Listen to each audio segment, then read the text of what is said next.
freedoms from us every day. They want to come into our homes and take our guns and faith away. Oh, they're insane.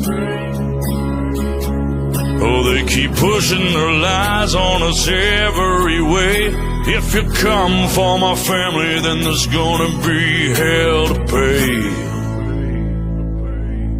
These colors don't run, and neither do I. We come from a long line of fighting this fight. This flag's gonna fly when it's all said and done. These colors don't run. No, these colors don't run. These colors don't run. Ticking time bomb, stop, drop, roll. Finger on the button, who's got control? Weaponize the news every time I scroll. Come for my guns, but I lock and load. Prime from my hands when I go cold. Pray to the Lord, but they want your soul. They gonna have problems if they come to my home. Till they get my message, I'ma say it slow. Scrolling through the news, anxiety, it starts to hit me. Bible by my pistol by my whiskey. Politicking just to trick me. If you want it, come and get me. But if you sliding through that door, it's a Sammy. Fight for the stripes, but the blood still dripping to the grave, all waving and the flag still whipping. They want my liberty, they won't strip it. They want my land, they won't get it. My grandfather's blue collar's dirty and frayed, cause he keeps rolling in his grave for what they did to this place. These colors don't run, and neither do I. We come from a long line of fighting this fight. This flag's gonna fly when it's all said and done. These colors don't run. No, these colors don't run. These colors don't.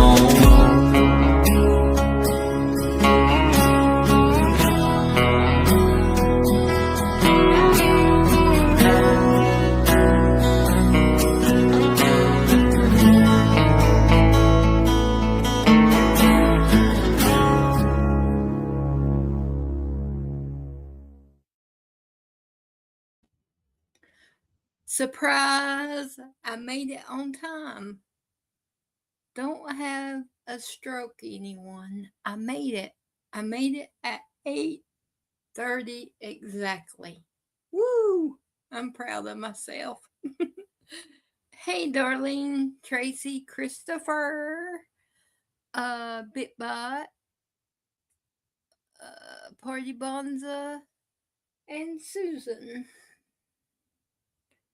Good to see y'all.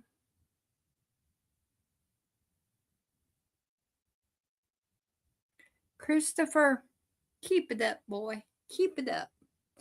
I'm gonna test this out, but I'm gonna do a little poll because we've been reading Kings, and studying Kings.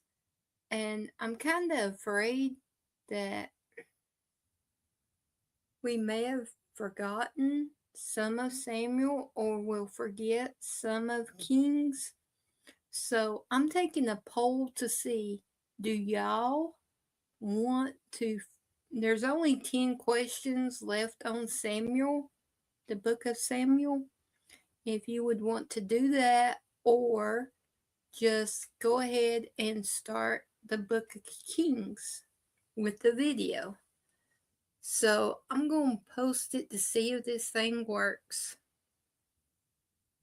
Let's see. Now, I don't know how to see. I don't know where the results. I don't know how y'all click on it. I don't know nothing. I did it. All I know is I done it. I don't know how you do it.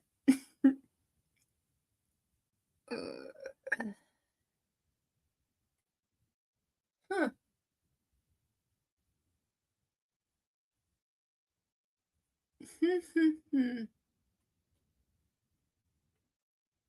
I believe it says one has loaded. I think.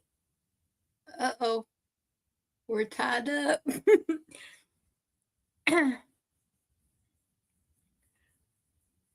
Oh, now I see. Now I see how y'all do it. Y'all put the numbers in chat and it pops up. Oh, that's cool. I had no idea. I was sort of playing with it the other night, but I didn't know. Susan, put a number in, 1 or 2. Let's see if Rumble works.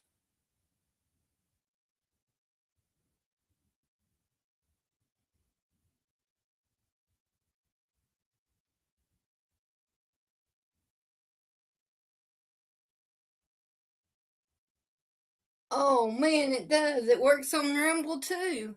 That's cool. It works on both of them. Because I was watching to see when Susan typed in a number and it jumped up there.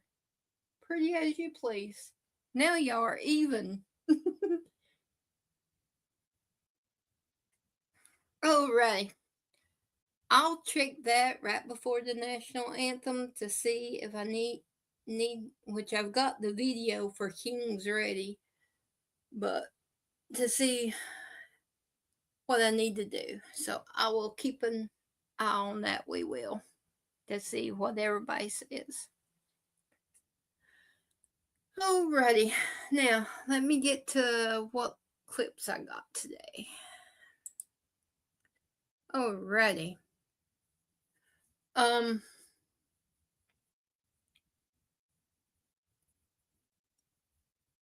Let's see.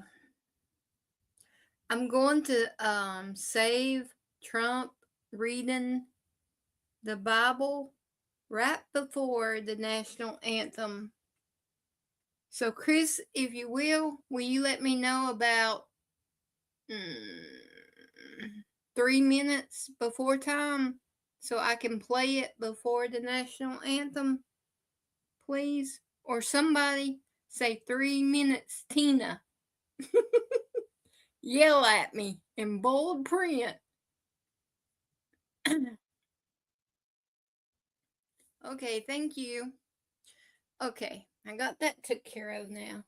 Okay, here we go. This is about the president in Mexico. I don't trust her. I don't trust her one bit. I think she's trying to find a reason because if the CIA is over there and they're working with the Mexico military, then she had to know. I'm pretty sure she had to know, unless she's a dirty president and they was keeping things away from her. That could have been. But her own military, I don't see would kept it away from her, because there was 2 Mexico military people with the 2 CIA agents. So, go figure. I don't know. It's confusing. Hey, Bitback, good to see you. Love you. Meanwhile, Mexico's president is demanding answers about the role of the CIA after 2 agents were killed in a car crash there on Sunday. 2 local investigators were also killed. The 4 were returning from a drug raid. This is getting some big attention, especially in Mexico, of course. And William Lajeunesse following the story live in L.A. Good morning, William. Hey, Dana, the big unknown here is not that the CIA is in Mexico, but exactly how involved these agents were in that drug operation and how much of that information was shared with the president or her cabinet about this drug bust 1,000 miles away from Mexico City. Here's what happened. The 2 CIA agents were returning from a drug lab bust in the mountains between Chihuahua and Sinaloa when their vehicle crashed and exploded in a ravine. 2 Mexican agents died with them as well. Now, the state attorney general said the Mexican army led this operation, but Sheinbaum claims her cabinet had no knowledge of it and would formally reprimand the U.S. if the CIA was there without prior federal approval. What the president is saying can be completely accurate in that her Security Council may not have signed off on this, yet at the same time, someone within a federal branch of government, their army, may have been working with these agents. So we've heard conflicting information on exactly what the agents were doing. Sheinbaum says the CIA can only provide training and intelligence, and the state AG says they were there as drone instructors. But the issue in Mexico is touchy. Americans are not supposed to work with Mexican police, rather the CIA, without prior federal approval. Yet Sheinbaum has increased cooperation with the U.S. military. The CIA provided critical real-time support in that joint operation in February to take down El Mencho, one of the country's most powerful cartel leaders. So bottom line, analysts say it would be really odd that the Mexican army didn't know that the CIA was already there. And maybe for security reasons, they didn't tell people up the chain. Remember, Dana, the U.S. only works with vetted groups for fear of leaks. And in this bust, someone did tip off the cartel, and everyone was gone when they got there. Right. Back to you. All right. William Lajeunesse, thank you so much. Yeah, I mean, that was the military. I mean, she had to know. I don't get it. I think she's just trying to start something, what I believe.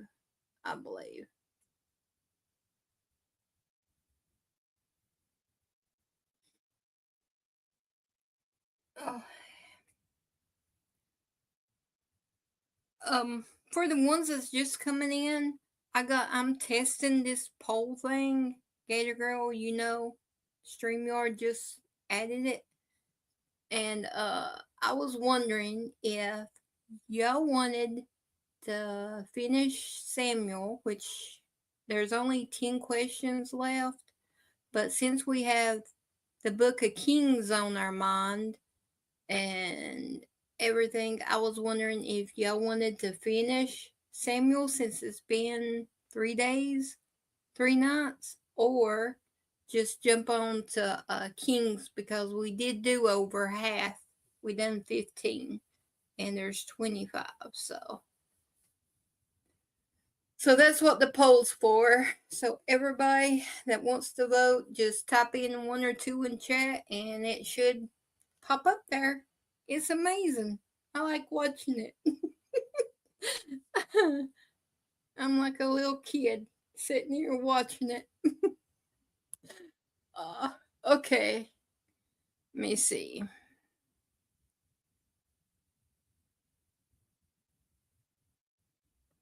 Oh, we love you, Tamara.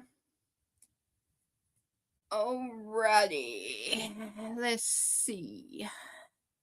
Now on to the next one. I just think she's acting shady. I don't know. Because like I said, she's probably dirty, and even her military is keeping information away from her. Because I kind of think I heard somewhere that she was working with the cartel. But then she's trying to ride the fence to get on the good side of Trump, so she's playing nice a little bit. I don't trust her. I don't trust her one bit. Okay. Now, the next one we have is, are we seeing some accountability here?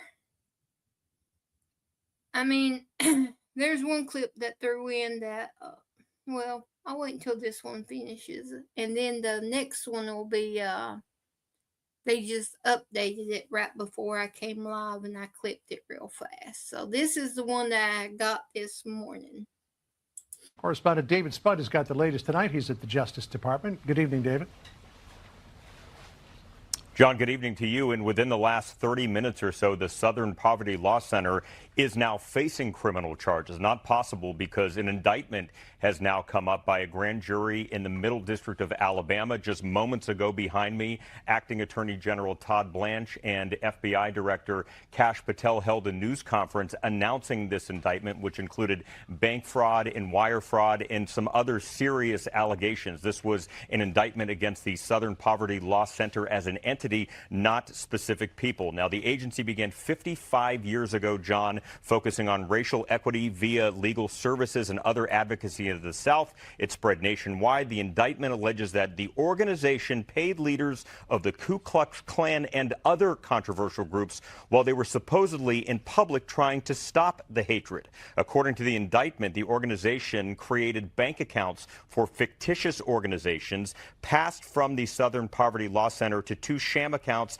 then to prepaid cards. It was used to shield funds, according to the DOJ. 6 counts of wire fraud, 4 counts of bank fraud, 1 count of conspiracy to commit money laundering. Now, the SPLC was paying leadership groups that started the Unite the Right rally in Charlottesville. You remember that several years ago. That's where Heather Heyer tragically lost her lives. Somebody was paid $270,000 by the agency over 8 years. Acting Attorney General Todd Blanche joined the FBI director to make the announcement. Watch. The SPLC was not dismantling these groups. It was instead manufacturing the extremism it purports to oppose by paying sources to stoke racial hatred. Now, the SPLC, knowing that charges were possible, put out a statement hours ago, said the use of informants was necessary because we are no stranger to threats of violence. In 1983, our offices were firebombed, and in the years since, there have been countless credible threats against our staff. For decades, we engaged in unprecedented litigation to dismantle the Klan and other hate groups. In light of that work, we sought to protect the safety of our staff and the public. We frequently shared what we learned from the informants with local and federal law enforcement, including the FBI. Now, the group says it no longer uses paid informants. The SPLC also put out a report last May criticizing Turning Point USA and Charlie Kirk. Several months later, he was shot and killed at a Turning Point rally in Utah. But long before his assassination in August 2012, John, a man in Washington, D.C. opened fire on a security guard at the Family Research Council. At the time, the head of the Family Research Council blamed the Southern Poverty Law Center for including the Family Research Council on a group of hate organizations, and they believe that there was a connection there. Of course, the Southern Poverty Law Center denied that at a time, but at this point, an indictment for one of the biggest groups, as you mentioned, in the United States by the Justice Department. John? And what that perpetrator had planned to do with the Family Research Council was truly twisted as well. All right, David, we'll keep following this. Thank you, sir. So, they finally got the goods on that group. They're dirty too, and this is the one that I believe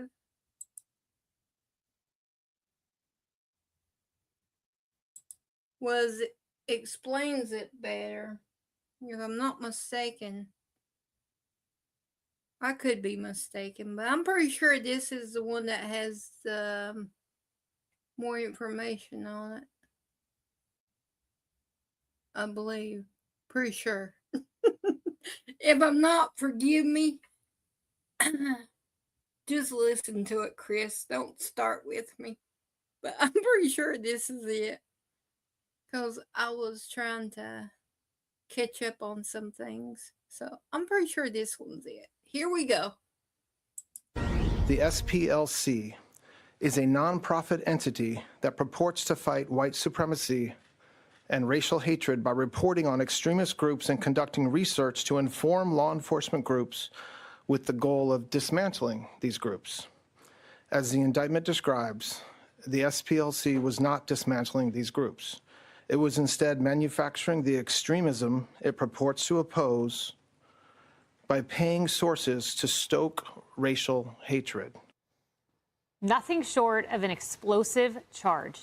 Now, it bills itself as one of the most prominent civil rights organizations in the country, and the Southern Poverty Law Center, the SPLC, is now under fire. They are facing an 11-count federal indictment after the DOJ accused the nonprofit of secretly funneling millions of dollars in donations to some of the very same extremist hate groups it claims to have been fighting. What a charge.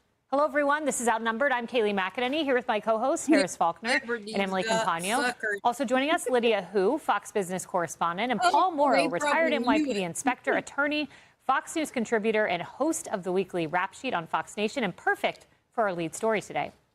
Well, the DOJ says the SPLC misled donors and used their money to pay extremist groups to incite racially charged events.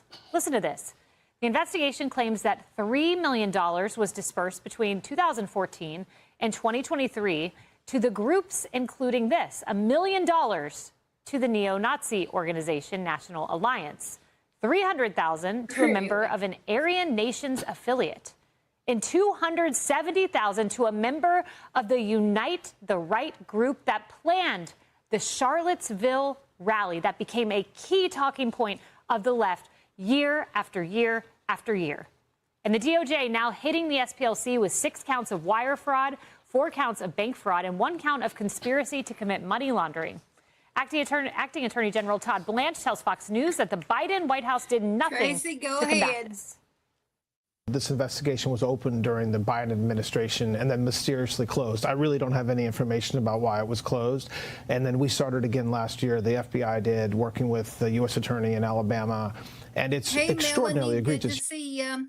In response, the CEO for the organization releasing this statement. Taking on violent hate and extremist groups is among the most dangerous work there is, and we believe it is also among the most important work we do. The actions by the DOJ will not shake our resolve to fight for justice and ensure the promise of the civil rights movement that become a reality for all. They claim the informants were there because there were threats to their security. Paul Morrow, I have the indictment. It's honestly breathtaking. The first page, let me just read you a line. The SPLC also had a field source who was a member of the online leadership chat group that planned the 2017 Unite the Right event in Charlottesville, Virginia. The field source made racist posts under the supervision of the SPLC.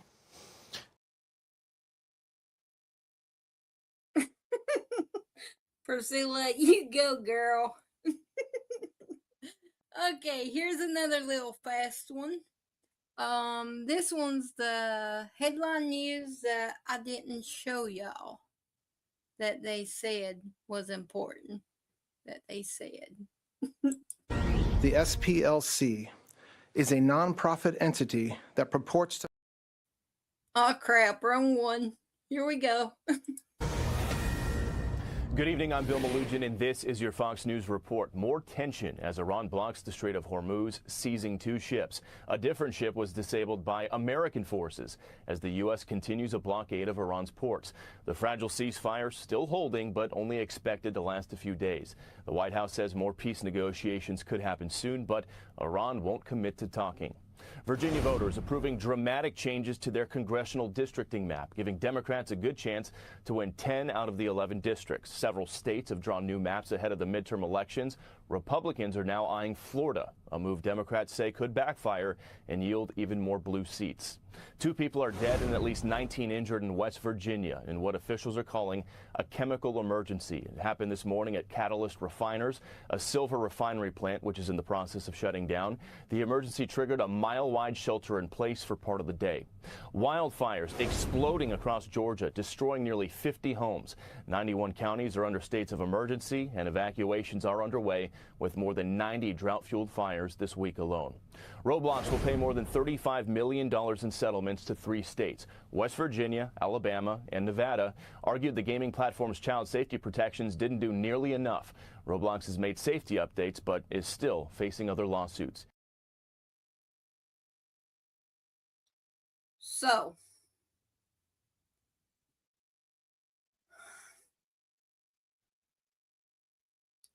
I did hear, but I was running out of time. It's like they wait till the last minute to put anything out. But I did hear BitBot may have the link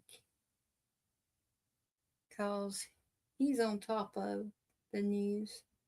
But I did hear that the courts are sort of making West Virginia roll it back a little bit. They're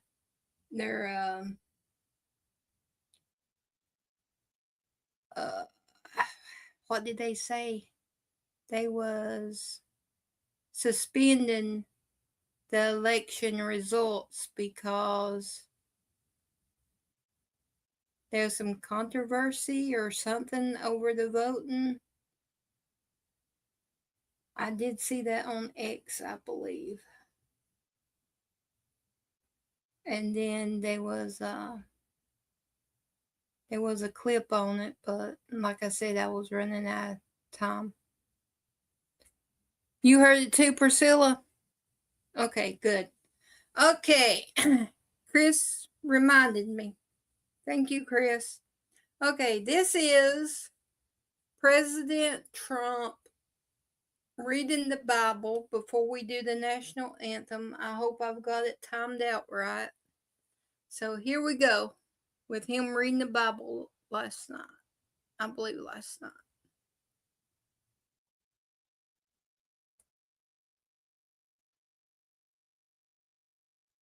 Solomon finished the house of the Lord and the king's house, and all that came into Solomon's heart to make in the house of the Lord, and in his own house he prosperously effected.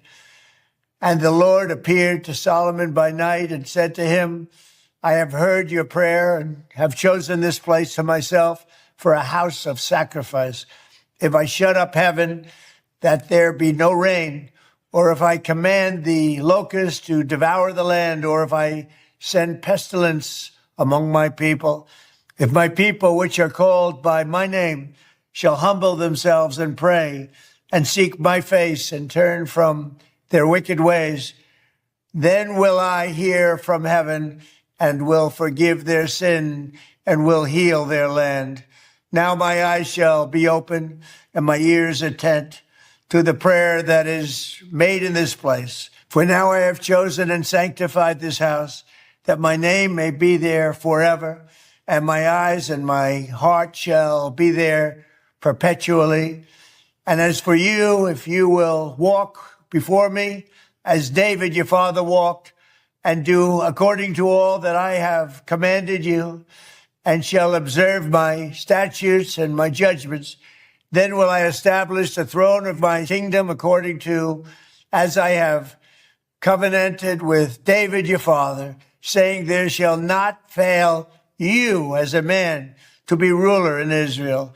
But if you turn away and forsake my statutes and my commandments, which I have set before you, and shall go and serve other gods and worship them, then will I pluck them up from the roots out of my land which I have given them, and this house which I have sanctified for my name will I cast out of my sight, and will make it to be a proverb and a byword among nations. And this house which is high shall be an astonishment to every one that passes by it, so that he shall say, why has the Lord done thus to this land and to this house? And it shall be answered, because they forsook the Lord God of their fathers, which brought them forth out of the land of Egypt, and laid hold on other gods, and worshiped them and served them. Therefore has he brought all this evil upon them. So that was nice.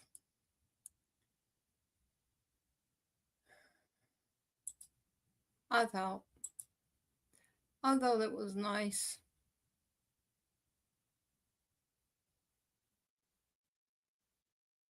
Yeah, me too, Party Bonza. That's right, Susan. Amen.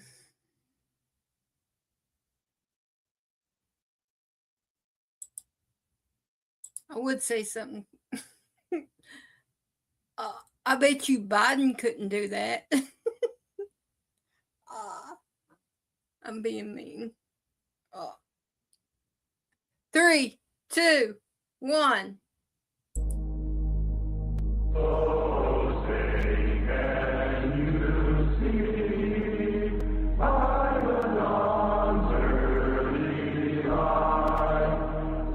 So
Good to see you, SL20.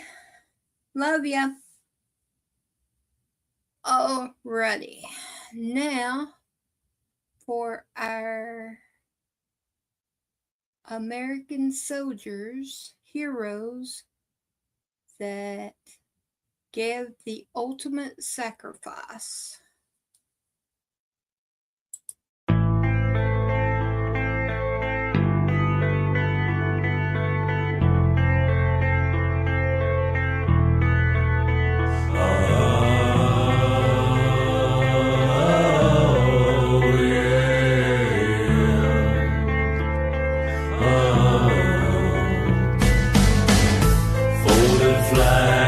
And memories, photographs and the rosary. She hangs her head as the choir sings, and she cries, and she cries, and she cries, and she cries.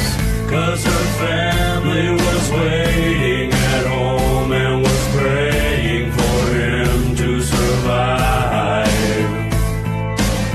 That folded flag that she now owns, she holds it close tonight. Shots ring out, another angel cries.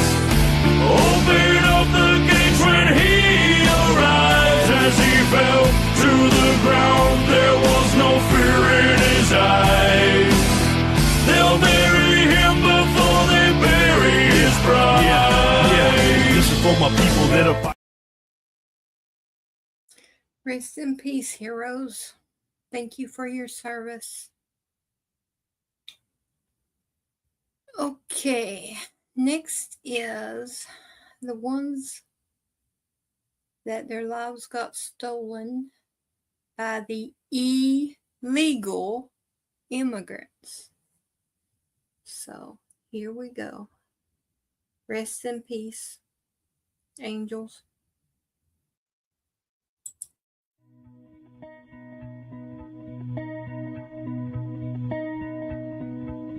Tell me, what does it look like in heaven? Is it peaceful?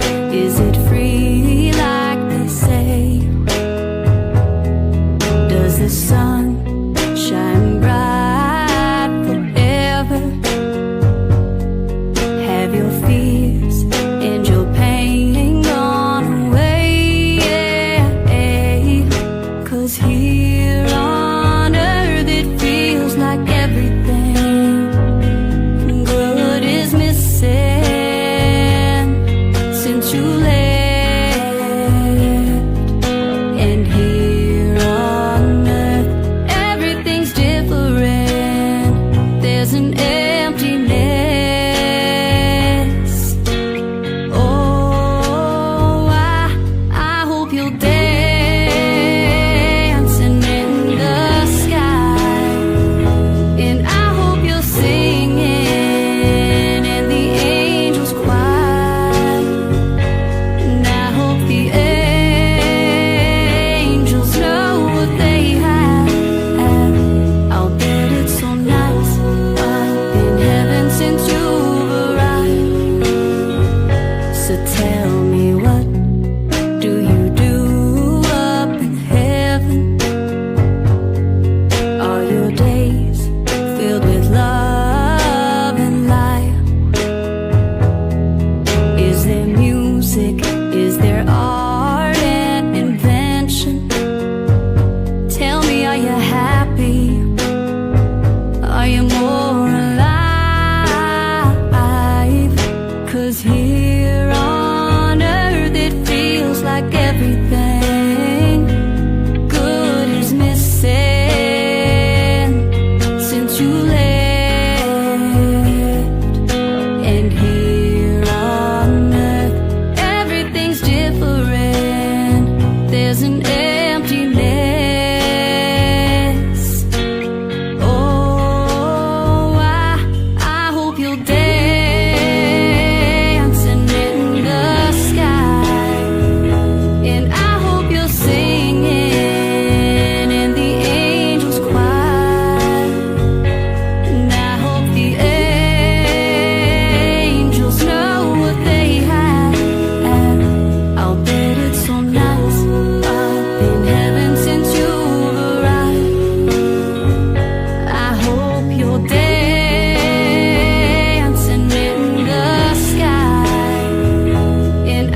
Yep, we've got to keep trusting God in all things. Okay. I'm going to give y'all the new ones that just came in just a little bit ago. Time to vote. And then it's looking like Kings is winning over Samuel. So I'm just giving y'all just a minute, but let me explain to you about what I'm going to do with Kings though. Okay, Kings has first and second, right? But the study guide only has a video with both of them combined. So I'm going to play that one, and then I'm going to do 10 questions from First Kings and 10 questions from Second Kings to equal 20 questions. So we'll get both 1 and 2 Kings in. And that will probably be what we'll do with the next one, First and Second Chronicles, because they only have one study video and 2 quizzes, if that makes sense. I know I can confuse people quite a bit. And then I'm going to, for the ones who hasn't joined band, Sunday, as y'all know, we went to go see Brandon Lake, and Sky had a blast up until when we left. Now, when we left, she got a little panicky, which I did too a little bit. But during the concert, she was so amazing. She stood there with me. She didn't take off. She was really good, and she was like in awe of them. And she wanted me to show y'all this, which I didn't tell her I'd already posted it a couple places. But she wanted me to show y'all this to see if y'all notice something. So I'm going to play it real quick while I take down the poll and everything. This will give y'all time to, anyone that wants to can post 1 or 2 in chat, and it should pop up on the poll thing for y'all to see. So here's the one that she wanted y'all to see if y'all noticed anything.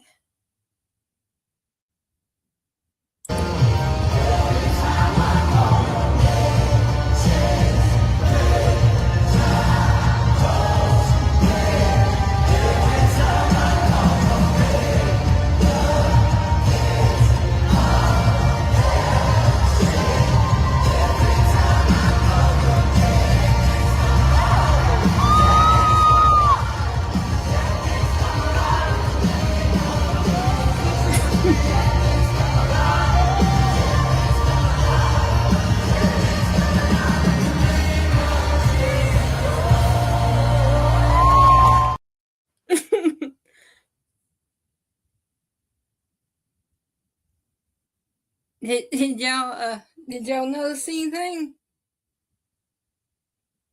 Because I know if I say the word, y'all would have picked up on it. Yeah, that was in Charlotte. And I posted one more on YouTube.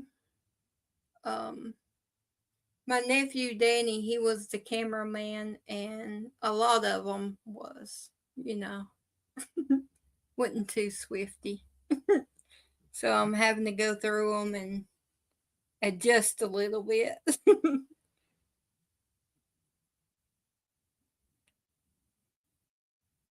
Well, nobody's saying what they noticed. Let me see.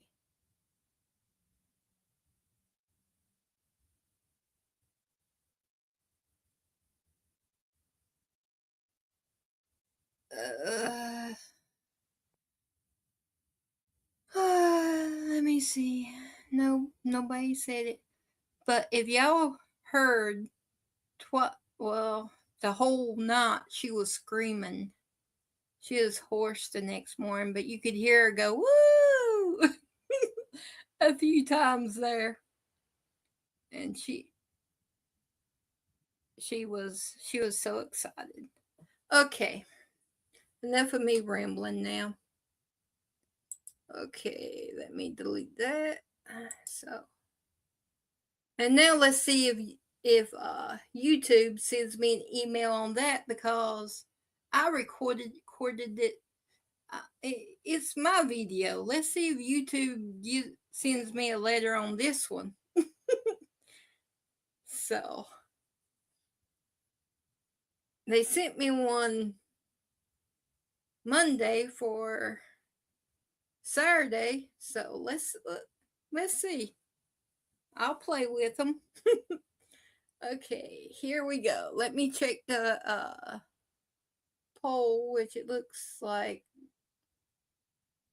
Kings won by a landslide, but let me remove it off the screen. Yeah.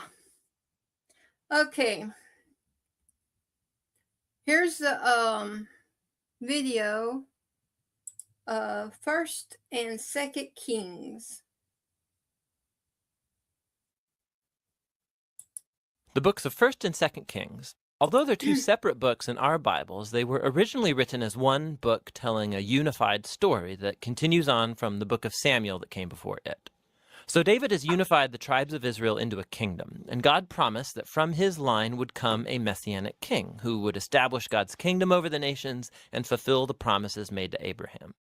So the book of Kings tells the story of the long line of kings that came after David, and none of them lived up to that promise. In fact, they run the nation of Israel right into the ground.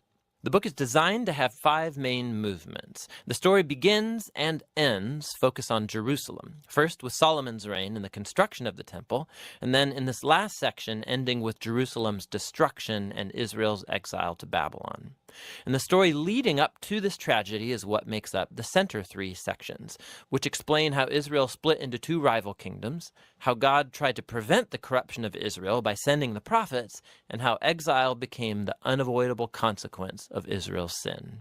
The book opens with 2 chapters about the kingdom passing from the aging David to his son Solomon.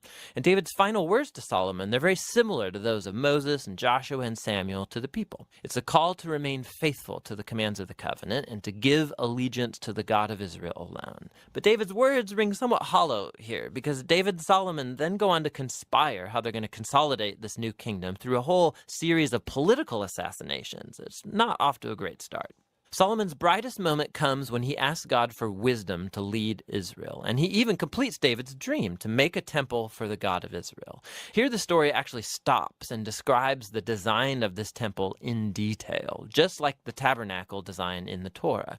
There's all these gold and jewels and depictions of angels and fruit trees. It's all symbolism echoing back to the Garden of Eden. It's the place where heaven and earth meet, where God's presence dwells with his people. But no sooner does Solomon finish the temple that he makes some really horrible choices and the kingdom falls apart. He starts marrying the daughters of other kings, hundreds of them, for political alliances. And then he adopts their gods and introduces the worship of those gods into Israel. Solomon then accumulates huge amounts of wealth. He builds a huge army. He even institutes slave labor for all of his building projects.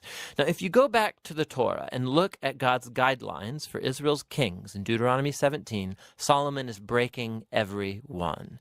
So by the time that he dies, Solomon resembles Pharaoh, the king of Egypt, more than he does his father David.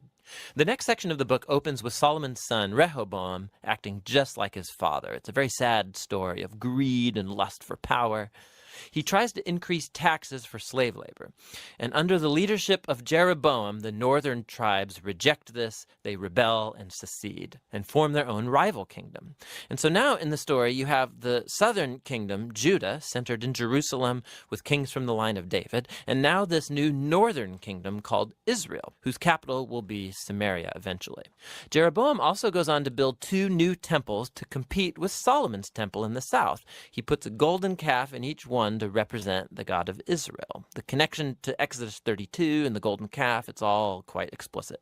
From this point on, the story goes back and forth from north to south, tracing the fate of both kingdoms. Each one had about 20 successive kings, and as the author introduces each king, he evaluates their reign by a few criteria.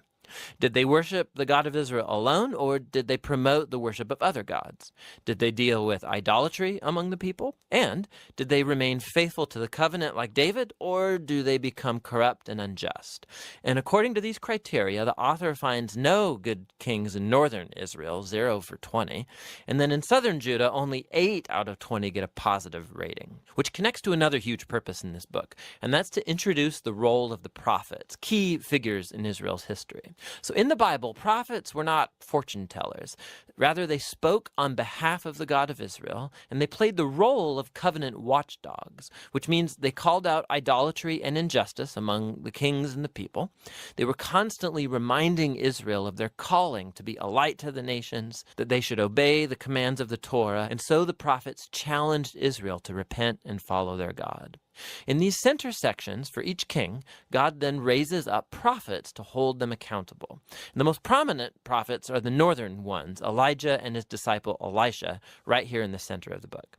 Elijah was a wild man of a prophet living out in the desert, and his arch nemesis was the northern king Ahab and his Canaanite wife Jezebel. Together, these two had instituted the worship of the Canaanite god Baal over Israel. And so in a famous story, Elijah challenged 450 prophets of Baal to a contest to see which god was real. So they both build altars and pray to their gods, but only the God of Israel answers with fire. After this, Ahab uses his royal power to murder an Israelite farmer and then steal his family's vineyard. And Elijah again confronts Ahab's injustice, and he announces the downfall of his house. Elijah eventually passes the mantle of his prophetic leadership to a young disciple named Elisha, who asks for 2 times the authority of Elijah. And what's fascinating here is how the author, he's recounted 7 miraculous feats for Elijah, and then he offers stories of 14 acts of power from Elisha. Both prophets were clearly remarkable men, and they played the same role, confronting Israel's kings for idolatry and injustice. And ultimately, they were unsuccessful in turning Israel back from apostasy. In the next section, the northern kingdom is rocked by a bloody revolution started by a king named Jehu, who destroys Ahab's family. And although Jehu was at first commissioned by God, his violence just gets out of control, and it creates the spiral of political assassinations and rebellions from which Israel never recovered. Coup follows coup after Jehu, and each king follows other gods, allows horrible injustice. It all leads up to 2 Kings chapter 17. The big bad empire of Assyria swoops down and takes out the northern kingdom altogether. In the capital city of Samaria, it's conquered, and the Israelites are exiled and scattered throughout the ancient world. Now, chapter 17 is key. The author stops the story and offers this prophetic reflection on what's just happened. He blames the downfall of the northern kingdom on the idolatry and covenant unfaithfulness of Israel and its kings. And so, God has allowed them to face the consequences of their decisions. The final movement of the book tells the story of the lone southern kingdom. And here we meet some very heroic kings, like Hezekiah, who trusts God when the armies of Assyria come knocking on Jerusalem's door, or Josiah, who discovers this lost scroll of the Torah in the temple. So he starts reading it, he's convicted, and he institutes religious reforms to remove idolatry and Canaanite influences from the land. But Judah is just too far gone. The king, right in between these two, Manasseh, he's the worst by far. So he not only introduces the worship of idol statues into the Jerusalem temple, he also institutes child sacrifice. And so God sends prophets to say, the time is up. Israel has reached the point of no return. The final chapters tell the story of the Babylonian Empire coming to invade Jerusalem, destroy the temple, and carry the people and the royal line of David off into exile. And so the story ends leaving us wondering, is God done with Israel? Is he done with the line of David? Well, the final paragraph zooms about 40 years forward into the exile, and it tells a very odd story. It's about Jehoiakim, a descendant from David, who would have been king if he was back in Jerusalem. And the king of Babylon releases him from prison and invites him to eat at the royal table for the rest of his life, and the book ends. So it's not much, but it's a story that gives a glimmer of hope that God has not abandoned the line of David. So the question now is, how is God going to fulfill his promises to Abraham, to David? How is he going to bless the nations and bring the Messianic kingdom? And to answer those questions, you have to read on into the wisdom and the prophetic books. But for now, that's the book of Kings.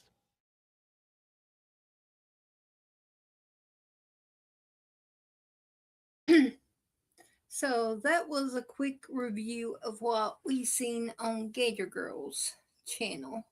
All squished up in like 10-12 minutes. But I hope it kept it fresh in your mind.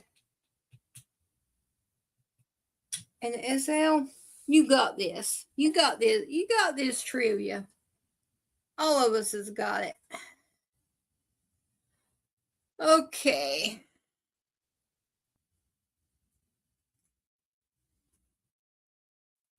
Let me see. Now let me take this down. Remove.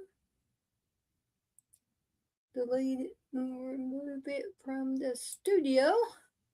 And now we're going to grab 1 Kings and do 10 of those questions, which probably will get us, according to how fast we are, to maybe 2 Kings. So let me grab 1 Kings real fast. Y'all get y'all's well, might as well say it because all of y'all drink it. Go ahead and get y'all's old stinking coffee. And me and Tracy will stick with our soda. Okay. 1 Kings.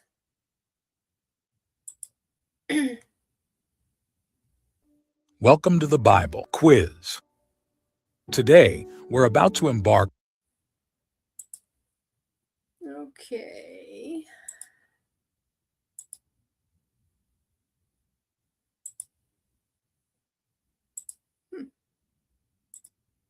Yeah. There we go. Now that looks better. Alrighty. Let's get started. On an exciting biblical journey through the Old Testament. We've handpicked 25 of the hardest questions from the book of 1 Kings to put your knowledge to the ultimate test. Are you ready to prove just how well you know this pivotal book of the scriptures? But wait a minute. Before we delve into the quiz, make sure you hit that subscribe button and give this video a thumbs up. Likes to keep you up. Your support helps us extend the reach of God's Word. We're eager to hear from you and be part of your Bible exploration. So, are you ready for this amazing journey through the book of 1 Kings? Let's get started. Alrighty. Hey, welcome. Hey. Making fun of my coffee. I'm tired. Near which sea did Solomon build his ships? A. Red Sea. B. The Dead Sea. C. Black Sea. D. Mediterranean Sea. You get 10 seconds. Okay, let's see.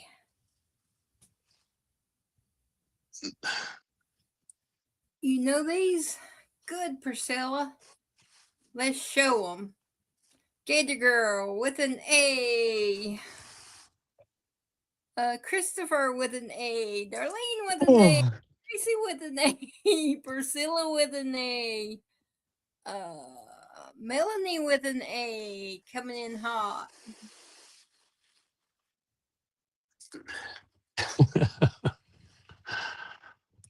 Are you waiting on me now? Is everyone in? It's a whole bunch of people.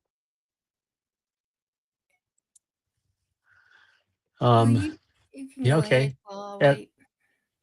SL with an A, Susan with an A, and I'm picking an A. Straight A's. But, you know. Okay. D with an A. Yeah. Corey Bonza with an A. And Said I was tired. No excuses. We're being watched, so no excuses. Hey D, good to see ya. Love ya. And Goldie. Okay, the answer is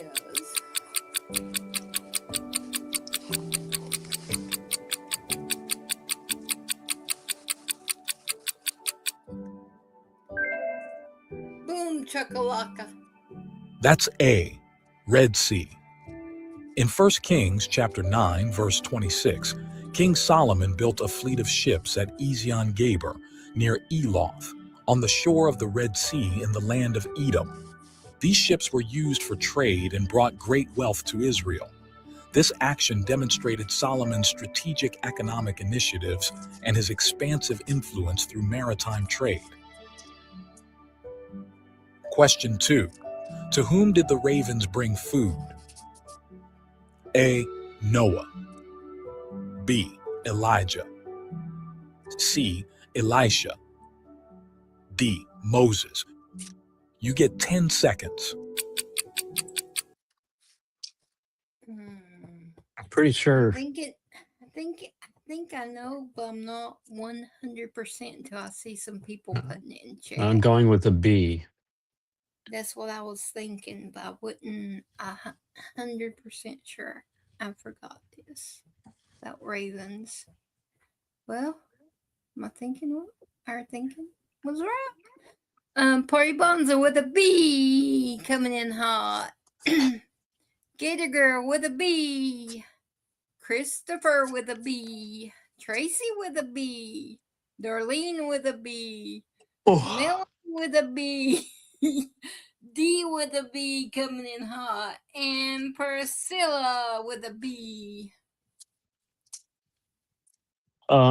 Susan with a B. SL20 with a B. And I'm taking a B. Soon I'm taking a nap, but a B. So straight B's. We're good. B's across the board.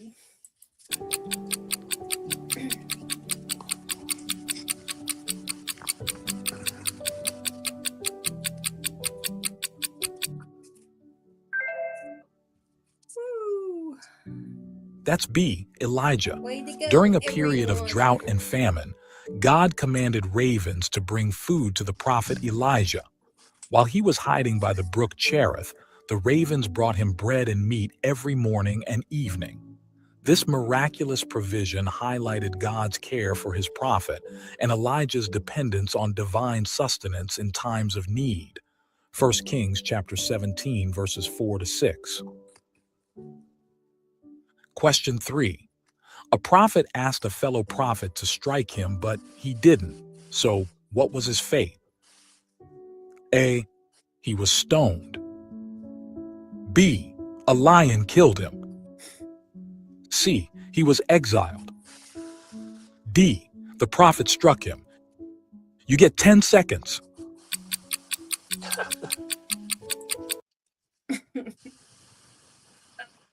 I know this one. Well, I'm glad you do. Really? Come on. Well, the whole 10 question rule, if we can get through more than 10, we keep going, right? Just saying.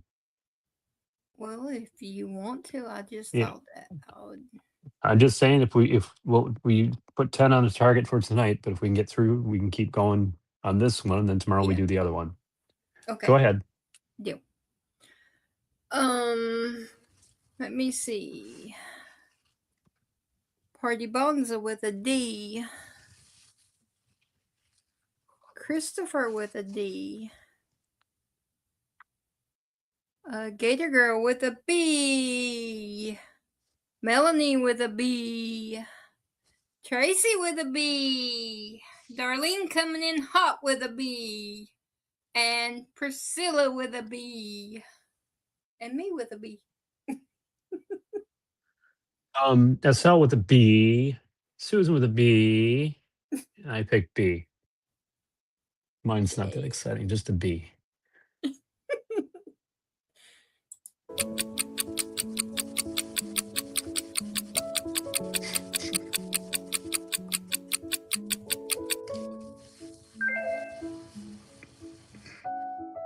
That's B.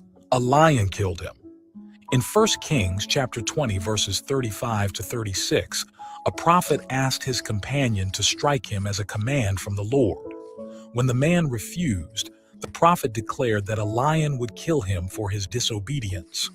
As the man left, a lion attacked and killed him. This incident underscores the seriousness of obeying God's commands. I'd rather be struck. Question 4. Right? Which king provided the wood used to build Solomon's temple? A. Saul. B. Ahab. C. David. D. Hiram. You get 10 seconds. Oh my gosh.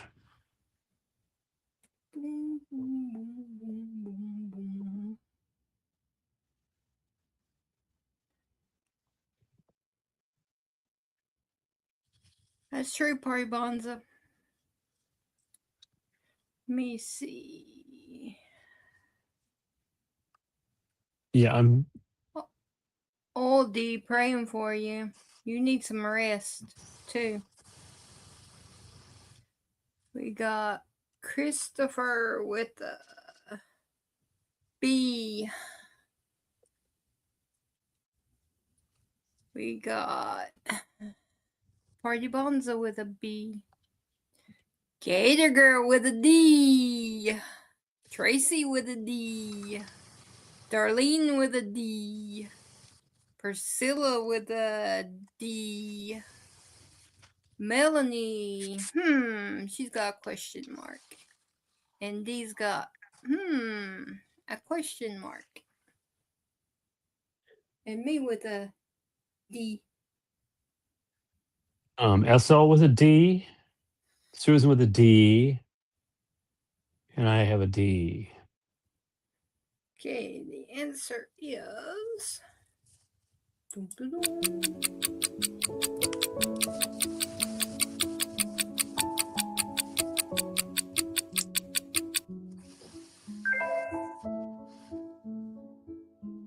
That's D. Hiram.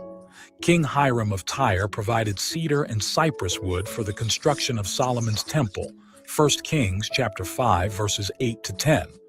Solomon made a treaty with Hiram, who was a skilled and generous ally.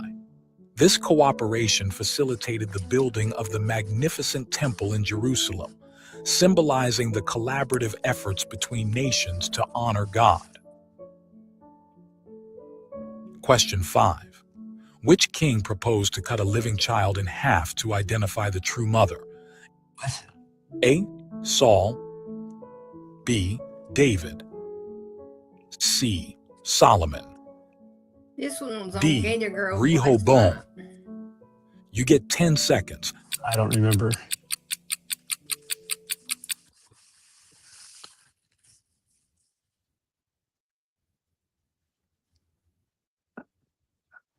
Certainly don't think it was Solomon. Saul, I could see would do it, but for some reason I want to think David did it. Yeah. I do see Gator put a C out there, so it's like, really? Fine. I get the hint. Let me see. SL, no trivia last night. It was a video covering these chapters. With the Gator Girl coming in hot with a C.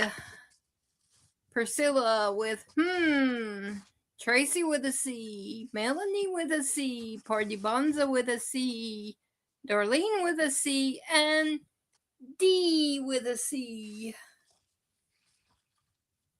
All right. SL20 with a C. Susan with a C. I went with a C. Even after being schooled, because everyone heard what I was thinking. Let's go.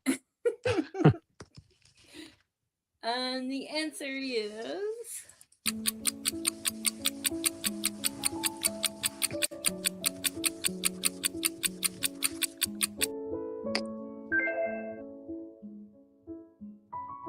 That's C, Solomon.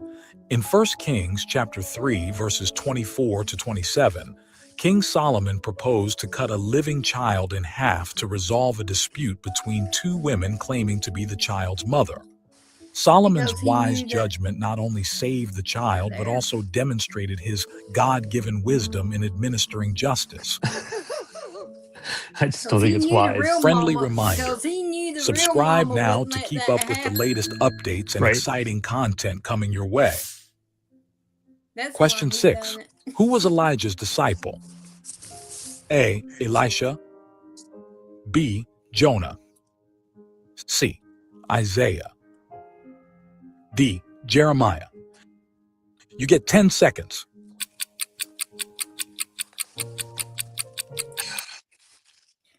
praying, Gator Girl, but you're doing really good. Let me see. Christopher with an A.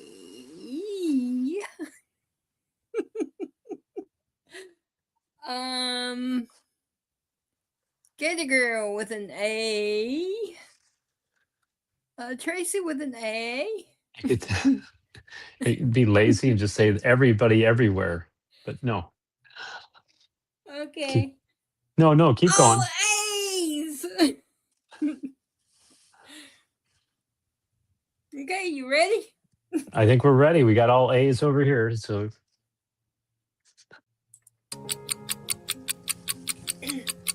What question? Oh, number 6 already. Okay.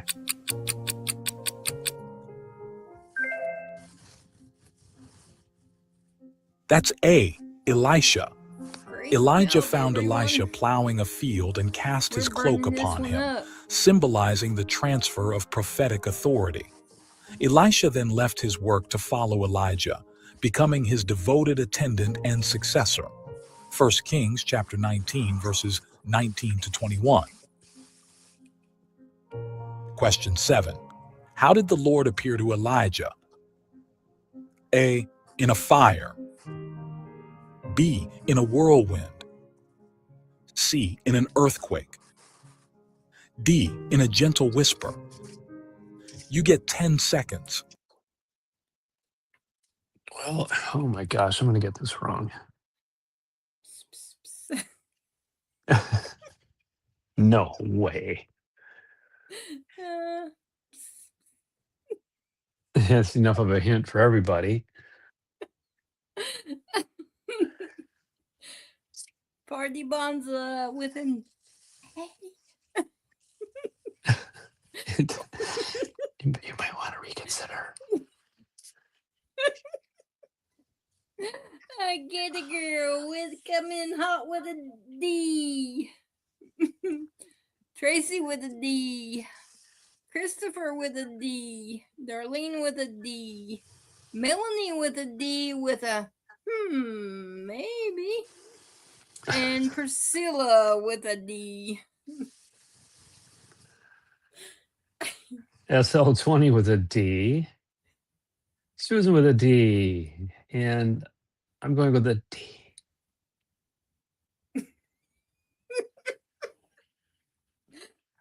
Okay, the answer is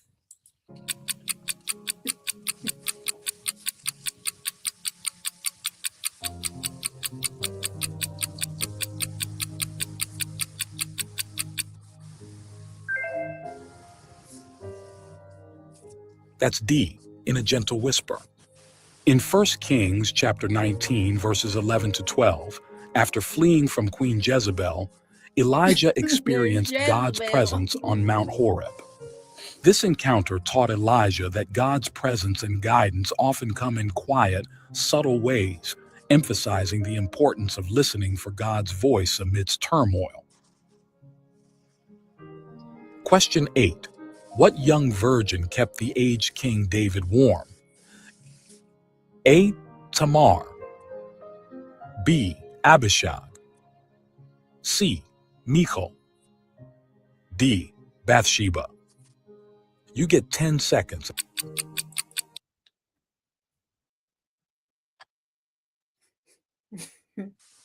I've read it Nice way of over and saying over. it. I've heard it. Huh? Keeping David warm.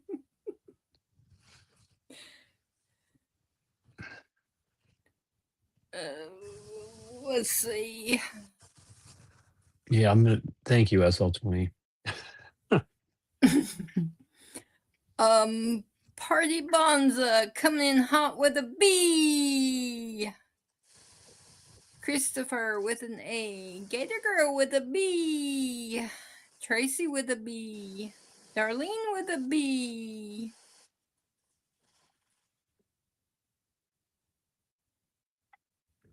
And Melanie with a B.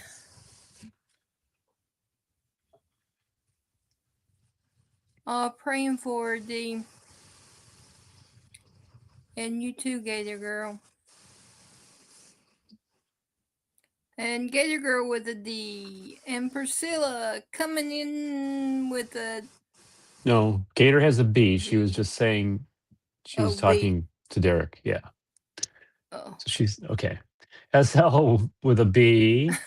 Susan with a B. And I'm taking a B too.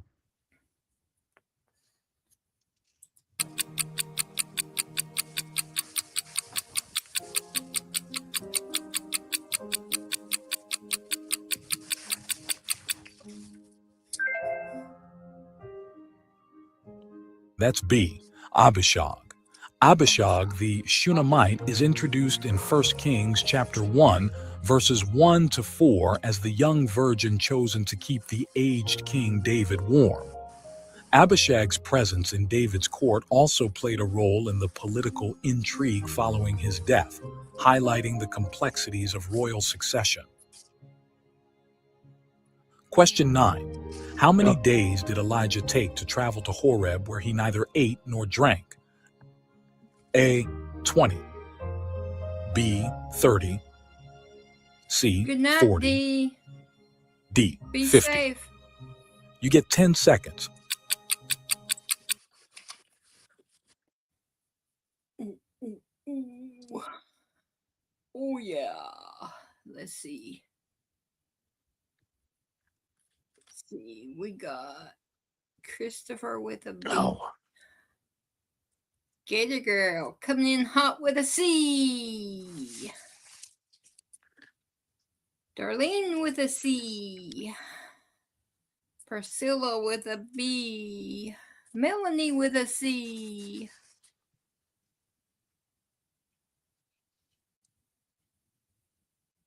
Hey, I keep seeing hearts flying up on the screen.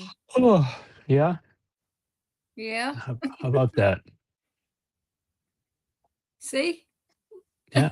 Y'all can't see what Yeah. am I talking about. Yeah, but we're doing it. So haven't you ever done that before? No. Down where you would type into Because chat? I've always used the phone and you can't see them on the phone come up. Yeah, where you chat and you got the little icon for emojis, and over next to it's that heart. Put your mouse over the heart once. You can click any of those and they just stream up like party time, laugh. Yeah, there were 100. Oh, that's cool. Yeah. Well, learn something new.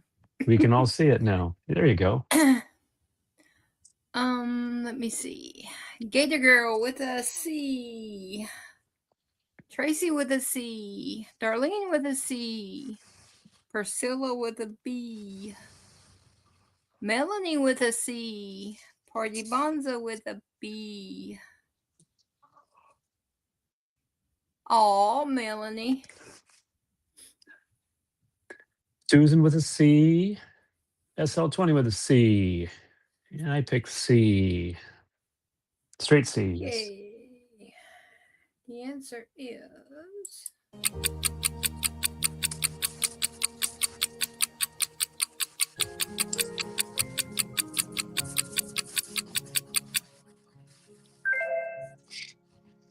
Ooh. That's C, 40. In 1 Kings chapter 19, verse 8, Elijah took 40 days and 40 nights to travel to Mount Horeb, sustained only by food and drink provided by an angel. Elijah's journey signifies spiritual endurance and the sustaining power of divine provision. Priscilla. Question 10. What vulgar Where did language? Elijah kill the prophets of Baal? A. Mount Ebal. B. Brook Kishon. C. Land of Shinar. D. Mount Carmel. You get 10 seconds. Oh my goodness.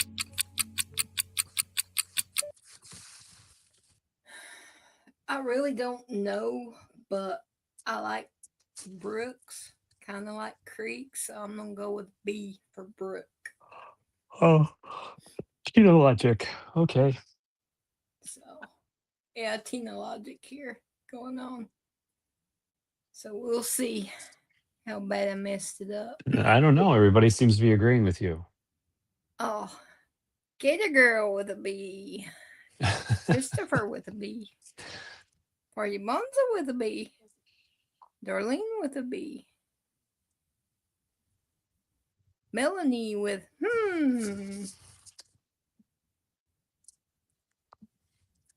Okay. Susan with a B.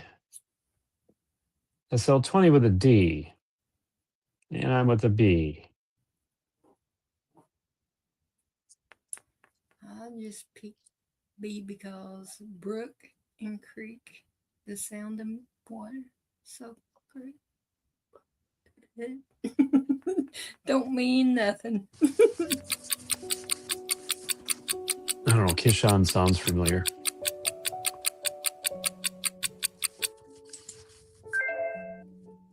Hey. That's B. Brook Kishon. 1 Kings chapter 18, verse 40. After the dramatic confrontation on Mount Carmel, Elijah ordered the capture and execution of the prophets of Baal at the brook Kishon. This event followed the miraculous fire from heaven that consumed Elijah's offering. The killing of the false prophets marked a significant victory against idolatry and a call to return to worshiping the true God. Question 11. Which prophet sent his servant 7 times to look for clouds? A. Elijah. B. Isaiah. C. Elisha. D. Jeremiah. You get 10 seconds.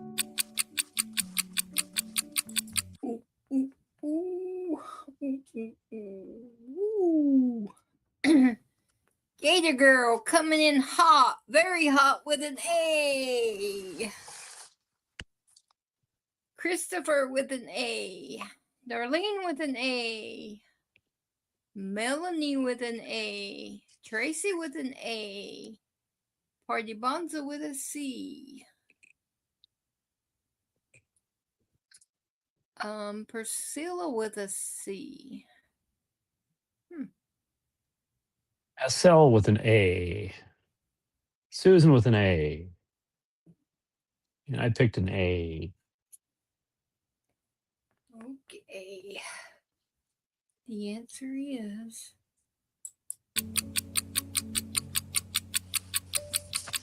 I got A and C over here. I don't know what... Got 2 with C. That's A. Elijah. The prophet Elijah sent his servant 7 times to look toward the sea for a sign of rain after a prolonged drought. 1 Kings chapter 18, verses 43 to 44. On the 7th time, the servant saw a small cloud rising from the sea. heralding the end of the drought. This story illustrates Elijah's faith and perseverance in prayer, as well as God's faithfulness in responding to persistent faith. Question 12. Who made 2 calves of gold? A. Aaron. B. Solomon. C. Jeroboam. D. Rehoboam. You get 10 seconds. Jeremiah was a bull. Is that your hint? I'm not saying. Because I know Aaron made 1, and I know so I'm thinking it's not. Whoop. SL20 coming in with a different letter. Melanie says A. Paribonza says A. Christopher says A. Gator Girl says C. And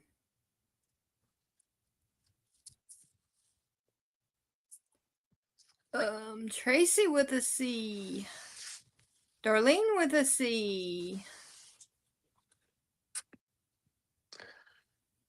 All right. Love you too, Priscilla. SL with a C. Susan with a C. And I'm picking a C. Priscilla's going C.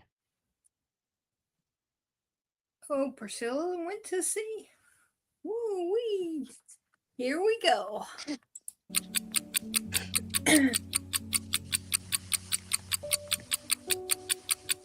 Yeah, prayers, Gator. I think I saw that on the news. Green Gator Girl. That's C. Rehoboam.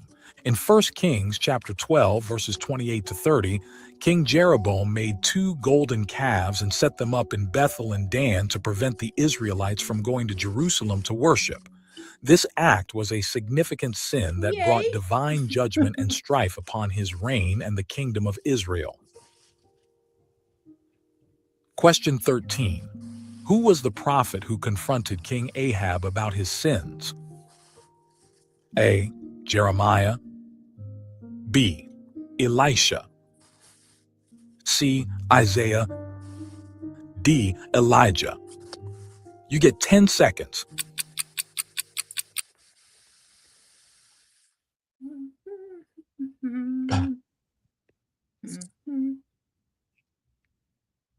Woohoo.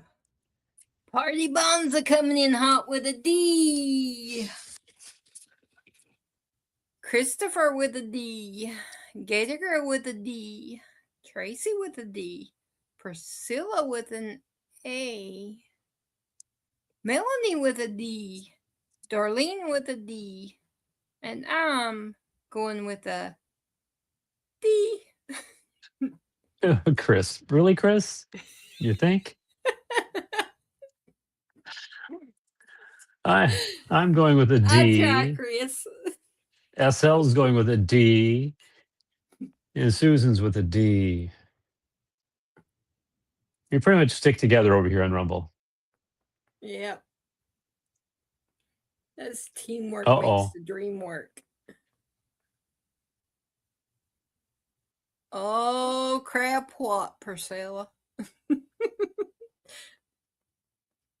Your language, girlfriend. You can change your answer.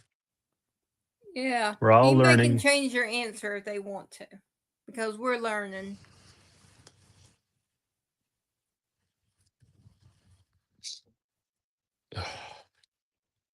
Okay, here we go.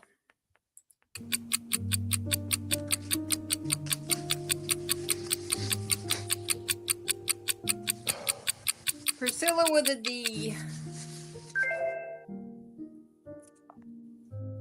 That's D. Elijah.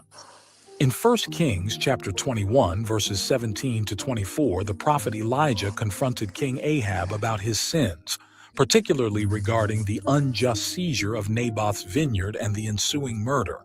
Elijah boldly declared God's judgment upon Ahab and his household, predicting their downfall. Question 14. Melanie, What did Solomon ask for from the Lord? A. Wealth. Oh, no. B. Wisdom. Really? C. Long life. D. Victory over his enemies. You get 10 seconds. Alrighty. Let's see.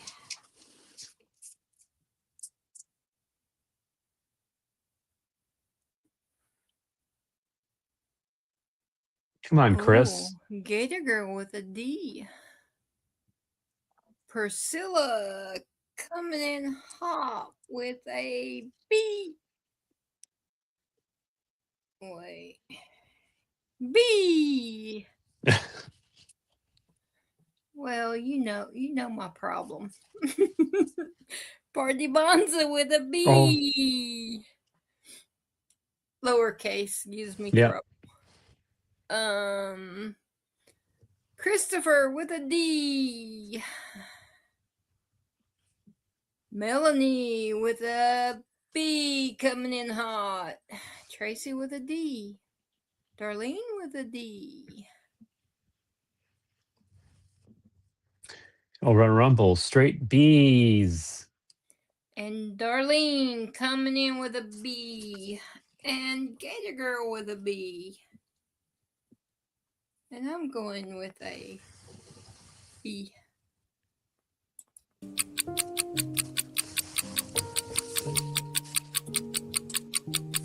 Oh.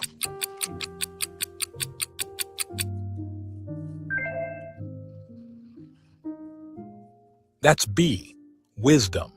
Specifically, he requested an understanding heart to judge your people, that I may discern between good and evil.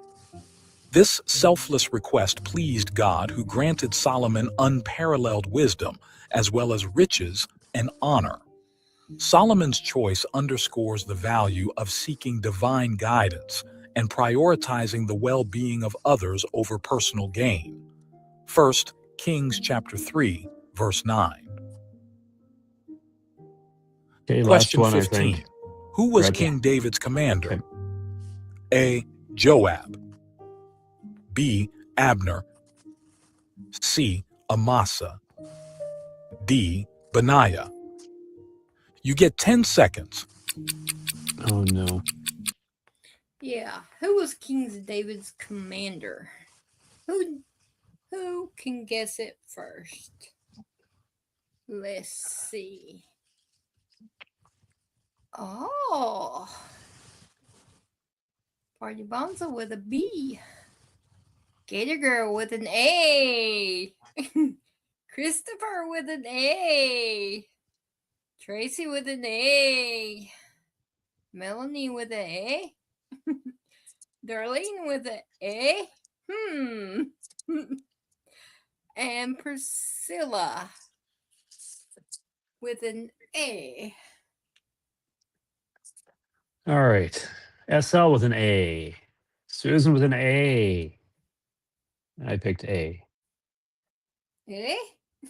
A. Yeah. Oh, I'm sorry. Is that supposed to be EH? A. Eh? Canadians? A. Eh?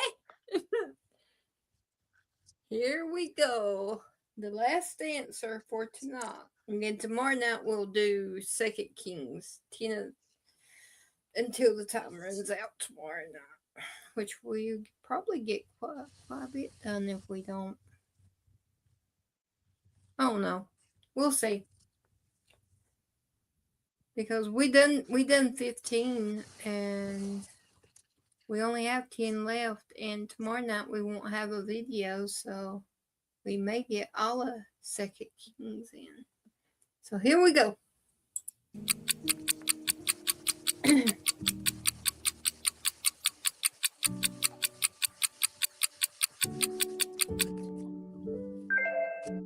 Hey! That's A, Joab. As detailed in 1 Kings chapter 2, verses 5 to 6, Joab was a skilled and loyal, yet often ruthless leader. Despite his loyalty, David instructed Solomon to deal with Joab's past betrayals, highlighting the complexities of Joab's character and his impact on David's reign. Question 16. Whom did the Crap. Whom did the Queen of Sheba travel to see? Solomon.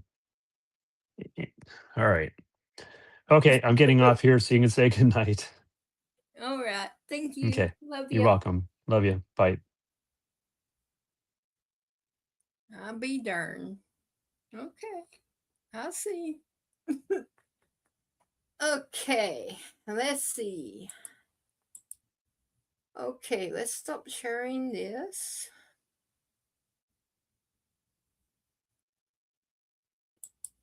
Stop sharing.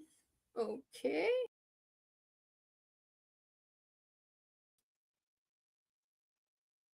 All right. All right, everyone. Thank each and every one of y'all for being here, and I appreciate it. Our Rumble family and YouTube family all together. I love each and every one of you. And if you will you keep Betty and Steve in your prayers, and their son Aaron and Betty's brother-in-law D, because he's having surgery on the 30th, and Goldie for her health and possible surgery coming up, and Dee's dad. Remember Teacup, Darlene, and Bonnie, both Cindy's, Santa, and Jared and Julius for continuing recovery, and Christopher, May the 6th. Keep him in your prayers. He's got a procedure going on. Remember him, that all goes well, and he continues to heal. Remember Carrie for his breathing, Gator Girl, so that an apartment or home will open up fast, so she'll have her own place and enjoy it. And Tina B, keep her in your prayers for her heart, her broken heart, from her loss, and just the pressures of life and family. And if you wouldn't mind, say a little prayer for my dad. Friday, we're going to go to Winston to talk about his treatment plan, what days and how many. So just keep him in your prayers that he doesn't get hard-headed and buck up on us. And I love each and every one of you, and like I say, if God places someone on your heart or mind, stop and pray. Because God knows. We may not know, but God placed them there for a reason. And as long as He knows, that's all that matters. And I love each and every one of you. And I will see y'all tomorrow night. Same time. See ya at 8:30. See, I made it on time tonight. I'm going to be late getting off, but I made it on time. I love each and every one of y'all. I'll see y'all tomorrow. Good night.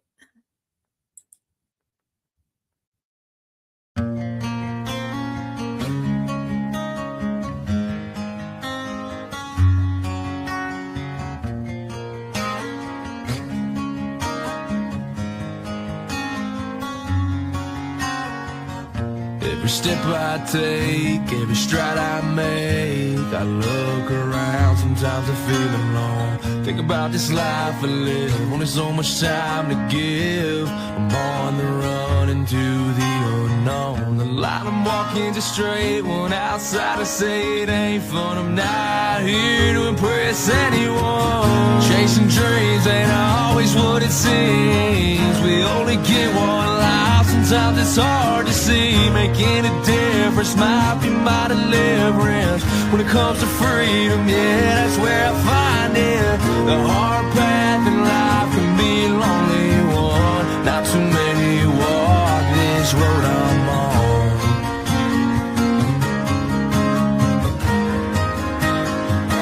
This road I'm on.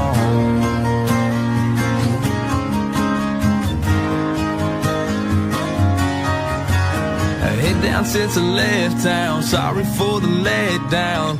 Don't know the next time that I'll be around. When I ask myself why I do what I do, there's a couple reasons, yeah, I can count a few. To all the ones that are proud of me, to all the ones that doubted me, thanks for watching my dreams become reality. Chasing dreams ain't always what it seems. We only get one life, sometimes it's hard to see. Making a difference might be my deliverance. When it comes to freedom, yeah, that's where I find it. The hard path in life can be a lonely one. Not too many walk this road I'm on.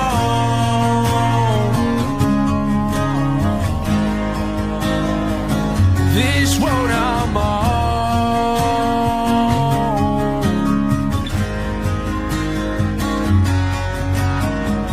Chasing dreams ain't always what it seems. We only get one life, sometimes it's hard to see. Making a difference might be my deliverance. When it comes to freedom, yeah, that's where I find it. The hard path in life can be a